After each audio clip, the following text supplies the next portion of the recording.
우리 내일 성탄절을 맞이해서요, 성탄이 우리에게 가져다주는 의미에 대한 말씀을 나눌 것이고요. 오늘은 우리 동방 박사들에게 배우는 성탄의 자세에 대해서 몇 가지 좀 교훈을 받으려고 합니다. 오래전에 가이드 포스트지에 실린 내용인데요, 실화라고 합니다.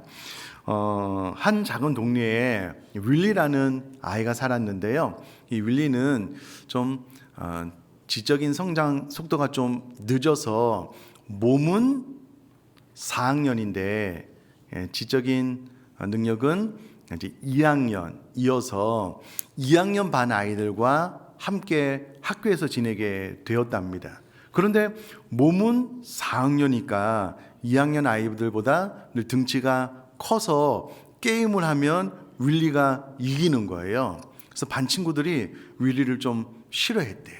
그래서 윌리는 이제 친구들 뒤를 쫄쫄쫄쫄 따라다니면서 학교 생활을 했는데요. 이 윌리가 믿음이 있어서 교회를 다니고 있었는데 마침 교회에서 성탄절을 맞이해서 성극을 하게 되었답니다. 근데 윌리는 피리를 부는 목동이 되는 것이 소원이었대요. 나 그 역 맡고 싶어요 라고 했는데 선생님이 생각하기에는 그래, 그 역보다는 더 중요한 여관집 주인 역을 맡겼답니다.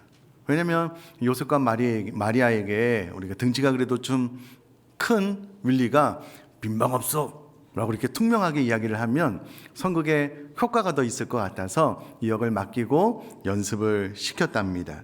성탄절이 가까우고 성탄절날 많은 사람들이 예배당을 찾았고요. 성탄 연극이 시작이 되어서 쭉 진행을 하고 있는데 마리아와 요셉이 지친 몸을 이끌고 여관문 앞에서 노크를 한 거예요. 그때 윌리가 나와서 퉁명스럽게 무슨 일이요?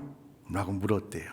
요셉과 마리아가 지친 몸을 가지고 죄송한데 내가 이 지역 다 여관을 찾아봐도 빈 방이 없는데 우리에게 방을 좀 하나 내주시면 좋겠습니다. 보시다시피 제 아내는 임신 중이고 출산을 앞두고 있는데 상당히 지쳐있는 상태입니다. 라고 이야기를 했습니다. 이때 윌리가 빈 방 없어. 딴 데 가보시오. 대답을 했대요. 이때 요셉과 마리아가 대본에 의해서 한 번 더 간곡한 마음으로 요청을 했대요. 너무 지치고 힘들고 출산 앞두고 있는데 꼭 빈방을 하나를 주시면 좋겠습니다. 이때 윌리가 나귀 위에 앉아있는 지칠대로 지친 마리아를 물끄러미 바라봤대요. 그렇게 시간이 지나니 이제 무대 뒤에서 혹시라도 윌리가 대본을 까먹은 줄 알고 선생님이 빈방 없어 이렇게 외치면 돼 이야기를 했대요. 윌리가 계속해서 그냥 물끄러미 받아보고 대사를 안 하는 거예요. 그래서 요셉과 마리아가 어쩔 수 없이 뒤를 돌아서 무대로 나가려고 하는 순간, 무대 밖으로 나가려고 하는 순간 이 윌리가 요셉, 마리아 가지 마세요. 우리 집에 내 방이 있어요. 이렇게 대답을 했대요. 연극은 망쳤습니다. 그날 예배당에 찾아온 많은 사람들이 참 의미 있는 성탄절을 지냈다라고 합니다. 여러분, 성탄절을 앞두고 많은 사람들이 각자 다른 생각을 하고 있는 것 같아요. 세상에 많은 사람들이 이날 예수님이 오신 날인 것은 알지만 예수님께 경배하는 것은 전혀 관심 없고요. 오로지 어떻게 놀까? 이 날을 즐길까? 많은 사람들이 그렇게 생각을 하는 것 같습니다. 그러나 그들과는 다른 우리는 그리스도인들이잖아요.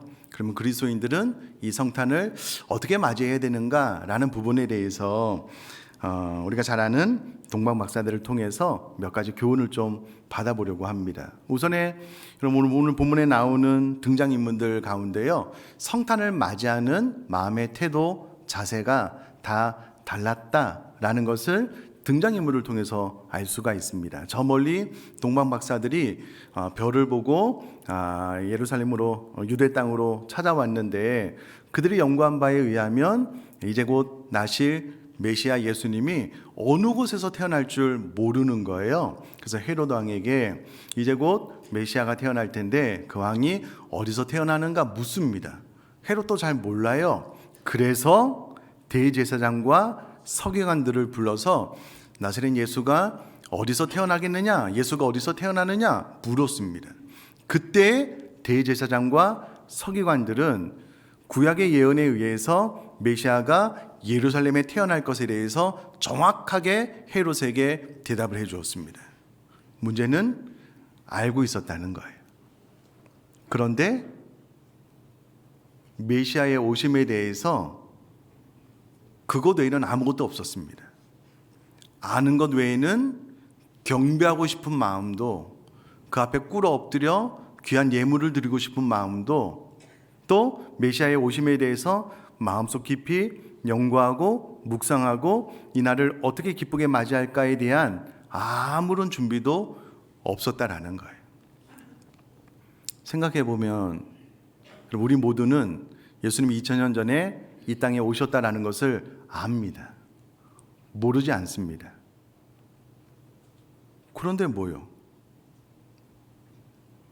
알기는 아는데 그런데 뭐요? 그럼 그렇게 무덤덤하게 그냥 이 성탄절을 지낸다면 오늘 본문에 기록된 대제사장과 서기관들과 전혀 다를 바가 없을 것입니다. 이 부분을 좀 생각을 하셨으면 좋겠고요. 또 하나는 헤롯 왕입니다. 아주 못되고 나쁜 왕이죠. 메시아를 죽여버리려고. 결국 그의 계획이 실패로 돌아가자 이 동방박사들에게 들었던 예수님의 출생 전후로 해서 그 어린아이들을 다 죽여버리는 잔인한 성탄절을 전혀 다른 각도로 범죄로 맞이하게 된 왕이 있었고요. 마지막은 동방박사들입니다. 이 동방박사들이 어떻게 예수님의 탄생을 알게 되었을까? 이 동방박사들은 어디서 왔을까라고 했을 때에 많은 학자들, 목회자들은 바로 바벨론에서 왔을 것이다 라고 추측을 하고요. 이 의견에 동의합니다. 그러면 이스라엘 백성들이 멸망을 하고 난 이후에 나라가 망하고 바벨론 포로로 잡혀갔는데 그곳에서 유대인들에게 메시아 탄생에 대한 이야기를 들었을 것이고요. 그 이후로 자자손손 메시아가 유대 땅에서 날 것이다 라는 이 이야기를 믿음으로 연구했을 겁니다.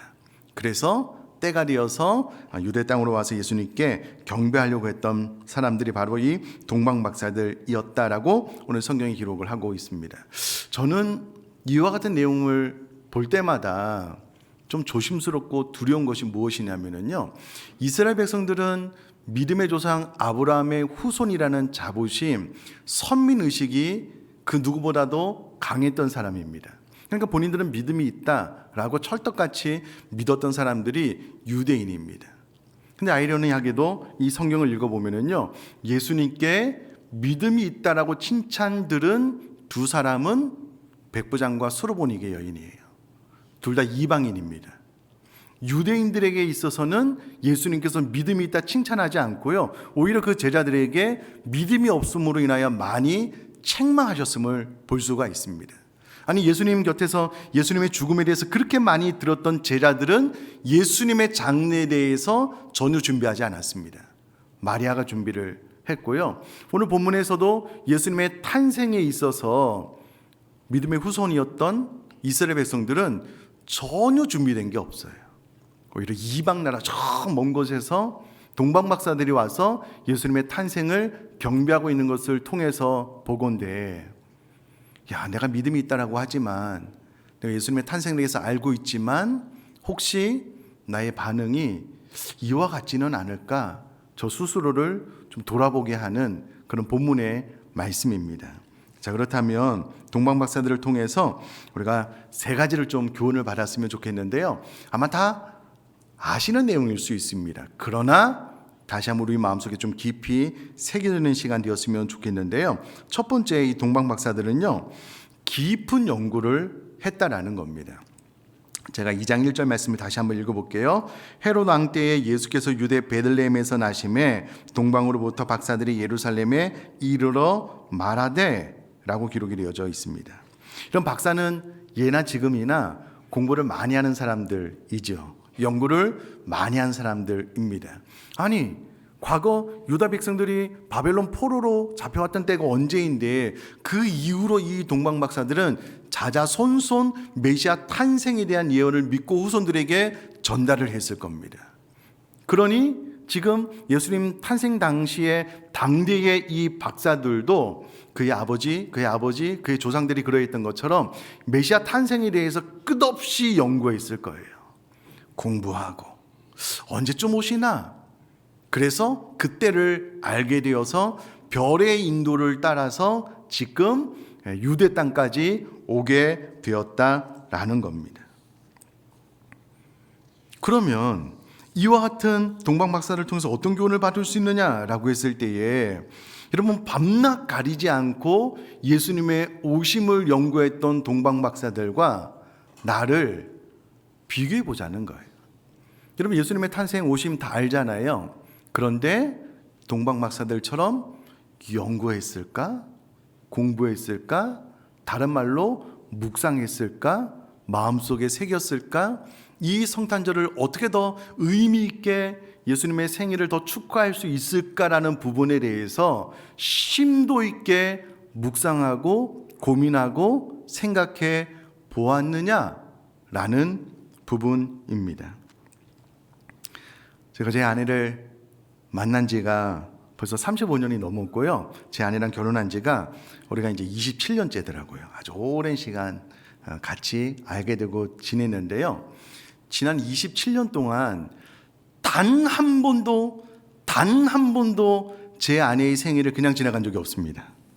그게 이벤트가 됐던 선물일이었던 반드시 우리 아내의 생일 전에 이번 생일 전에는 우리 아내에게 뭘 해줄까? 어떤 이벤트를 할까? 어떤 선물을 할까? 생각했던 것 같아요. 그래서 제가 혹시라도 설교 시간에 몰라서 거짓말 할까봐 제가 제 아내에게 여보, 내가 지난 27년 동안 당신이 생일 때 뭐 혹시 안 챙겨준 적 있어? 그랬더니 한 번도 없대요. 그 이유에 대해서 저희가 알려주더라고요. 네. 내가 생일 전에 내 생일임을 계속해서 이야기해 줬어. 네. 이야기하더라고요. 중요한 거는 제 아내 생일도요, 한 번도 잊은 적이 없어요.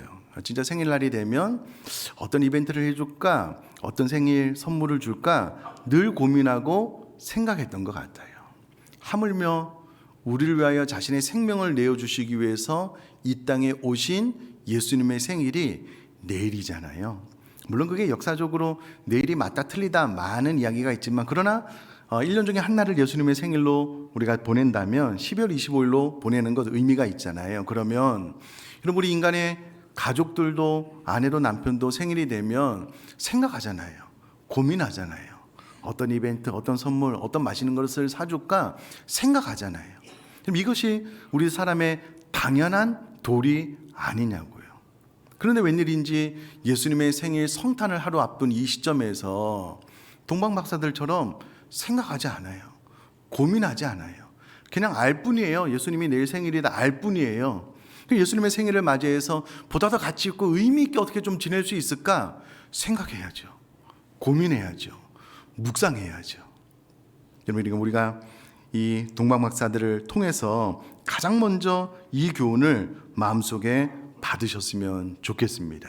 자, 두 번째는 여러분, 동방박사들은 먼 길을 여행해서 왔다라는 겁니다. 제가 2절 말씀을 한 번 더 읽어볼게요. 유대인의 왕으로 나신 이가 어디 계시냐? 우리가 동방에서 그의 별을 보고 그에게 경배하러 왔노라 하니. 여러분, 이 동방박사들이 많은 신학자, 목회자들이 축축하는 대로 바벨론에서 왔다면 천리길이 넘는 길이었습니다. 여러분, 서울에서 대전까지 차로 내려가면은요, 한 2시간 반 정도 걸립니다. 그런데 똑같은 거리인, 약 비슷한 거리인 네팔의 수도 카트만두에서 박한철 선교사님이 사역하시는 지역까지 차로 이동을 하면은요, 약 한 7시간, 8시간 정도 걸립니다. 차로 이동을 해도. 왜냐하면 도로가 안 좋기 때문에 그렇습니다. 그럼 이때 당시에 400km가 넘는 이 길을, 길도 없는 길을 개척해서 가야 되고 사막지대로 넘어왔어야 될 텐데요. 여러분, 그 먼 길을 여행에서 왔다라고 하는 것은 상상을 초월하는 일입니다. 그때 당시에는 오늘날 우리처럼 치안이 좋지 않기 때문에요. 강도 만나면은요, 그냥 죽는 거예요. 모든 거 다 뺏기는 겁니다. 그리고 그 과정 가운데 오늘날처럼 뭐 호텔이 숙박 이런 시설, 식당이 없잖아요. 그럼 처음에 나름대로 준비해서 출발을 했다라고 하더라도요, 못 먹었을 겁니다. 못 씻었을 겁니다. 제대로 쉬지도 못했을 겁니다. 그런데 그 먼 길을 여행해서 예수님께 왔다라는 거예요. 그리고 그 목적도 단 하나입니다. 경배하기 위해서. 나 자신을 낮추어서 예수님을 높여드리기 위한 경배 목적 하나를 이루기 위해서 동방 박사들은 먼 길을 여행해서 왔다라는 거예요.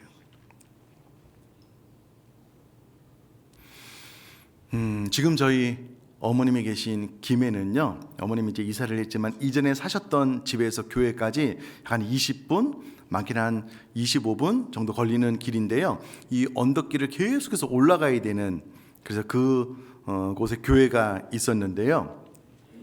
한여름에 교회를 가려면 저 같은 사람은요, 집에서 출발할 때부터 땀이 오기 시작하는데 그 언덕길을 계속해서 올라가야 되거든요.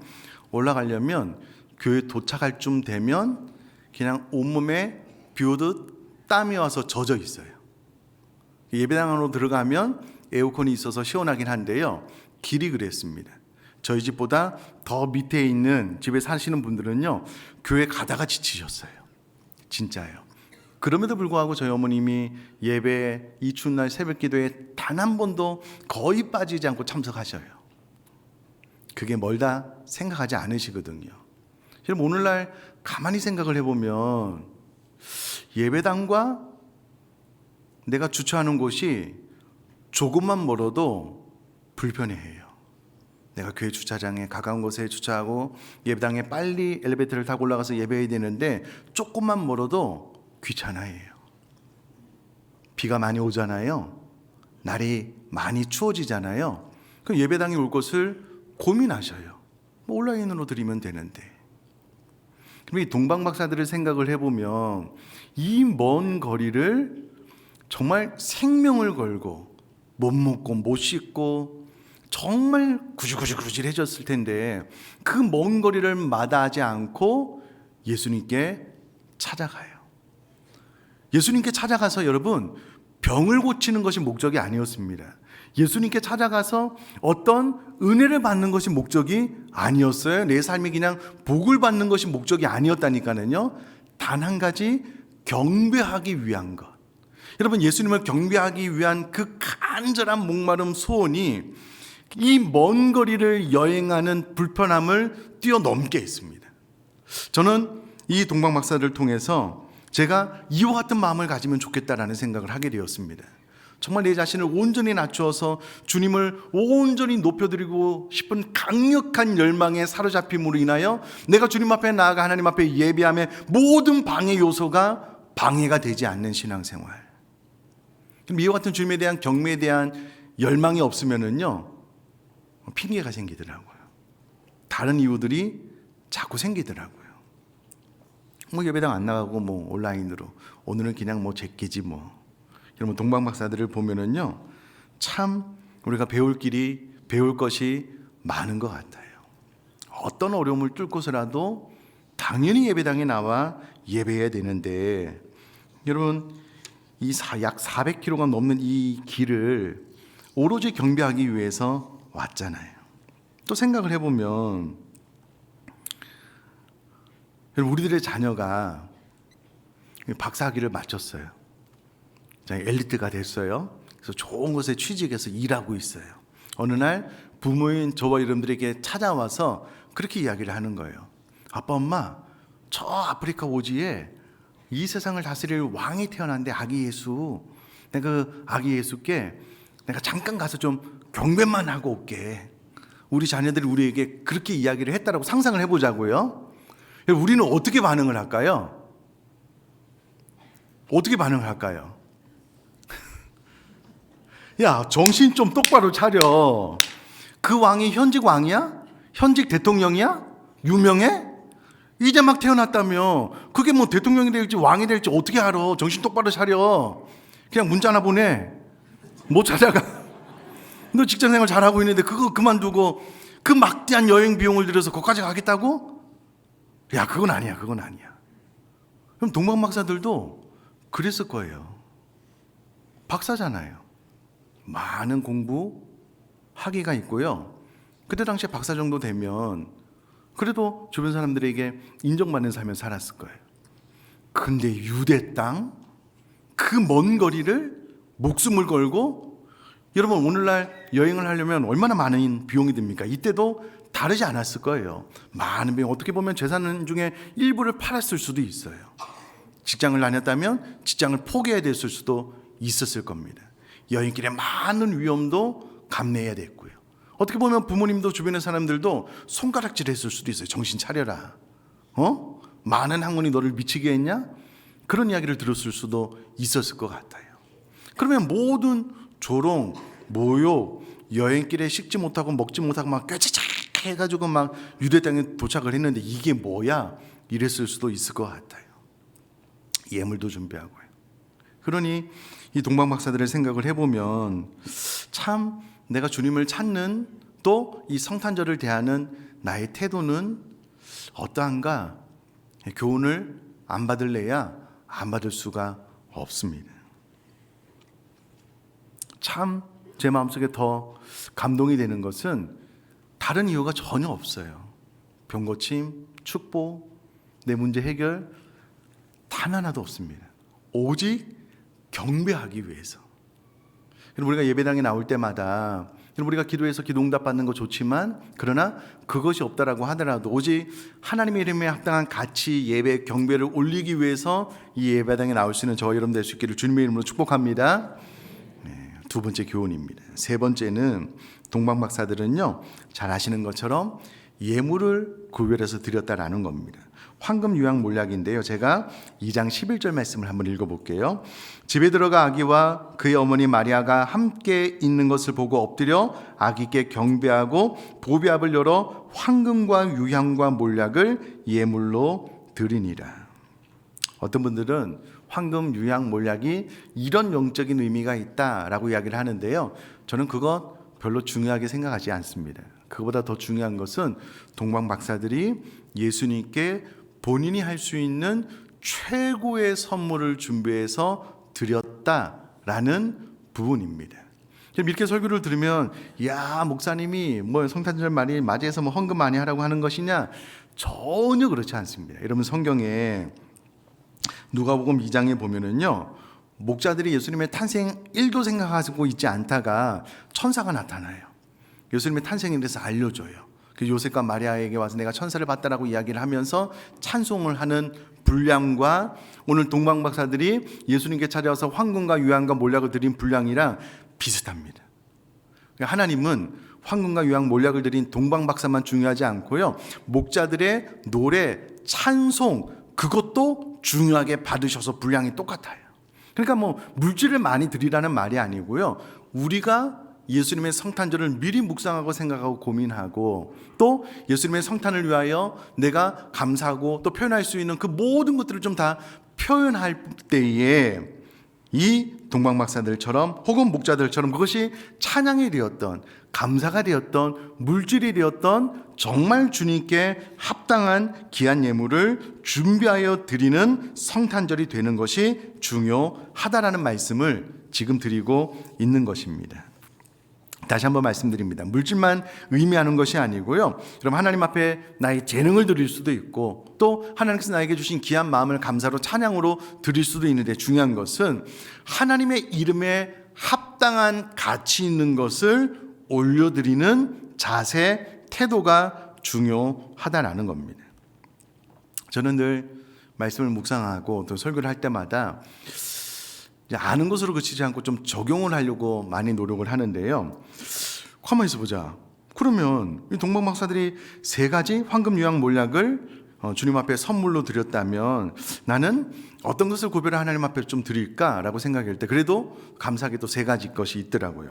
하나는 여러분들이 다 아시는 성탄 감사헌금 준비해서 이제 내일 드릴 것이고요, 하나는 생명 나눔 헌혈 지난 목요일 날 했습니다. 우리 운영위원분들도 본인 동참하고 단톡방에 사진 막 올려주셔서 너무 감사한데요. 생명 나눔 운동 동참했고요. 내년에는 우리 선교사님 후원을 한 분 더 늘리려고 우리 아내랑 이야기를 했습니다. 그래서 이 세 가지 선물을 주님께 올려드리면 주님께서 기뻐하시겠다라고 생각을 하고 있습니다. 자, 그러면 결론을 좀 내려보면은요, 우리가 동방박사들처럼 성탄을 맞이하는 나의 자세를 좀 비교했으면 좋겠는데, 가장 먼저는 오히려 유대인들, 믿음의 후손, 아브라함의 후손 믿음이 있다라고 생각했던 그들은 예수님의 오심에 대해서 알고 있었지만 아무런 반응도 보이지 않았다는 거예요. 혹시 우리가 이렇게 성탄절을 지내면 안 될 뿐만 아니라, 우리가 이 동방박사를 통해서 세 가지를 배웠는데, 첫째는 주님을 알기 위해서 연구하고 힘쓰기로 힘썼던 동방박사들처럼 이 내일 성탄절이 무의미하게 지나가지 않도록 자꾸 고민해 보자는 거예요. 자꾸 생각해 보자는 거예요. 자꾸 묵상해 보자는 거예요. 주님이 나를 위해서 이 땅에 오신 이유와 목적들, 그 출발이 이제 내일 시작이 되는데, 그런 것들을 좀 계속해서 묵상해 보면서 내 마음속에 좀 새기는 성탄절 되었으면 좋겠다라는 것이고요.